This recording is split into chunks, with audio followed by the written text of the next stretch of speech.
আসসালামু আলাইকুম, welcome to new blog. সকাল সকাল শাকির মাহমুদ রাস্তার মধ্যে মোটরসাইকেল টমটম মুখোমুখি সংঘর্ষ। গার্জিয়ানদের প্রতি দৃষ্টি আকর্ষণ করবো, ফুলাফানদের মোটরসাইকেল দেওয়ার আগে একটু ভেবে চিন্তে দেওয়ার চেষ্টা করবেন। আর যারা মোটরসাইকেল নিয়ে রাস্তাঘাটে বের হন, ভাই আপনাদের কাছে অনুরোধ, বাহাতে বের হওয়ার আগে বাবা মার মুখটা ভালো করে দেখে বের হবেন।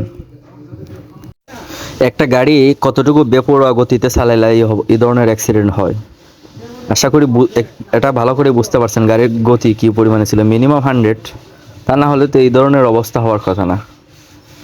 শাকির মোহাম্মদ হইতে বগুড়া পর্যন্ত রাস্তাটার মধ্যে যারা মোটরসাইকেল চালায়, তারা আসলে মোটরসাইকেল চালায় না, তারা বিমান চালায়। যার পরিপ্রেক্ষিতে এই পরিমাণে স্পিড তোলে, নিজে থেকে তারা বিমানের পাইলট মনে করে। এই হচ্ছে তাদের অবস্থা।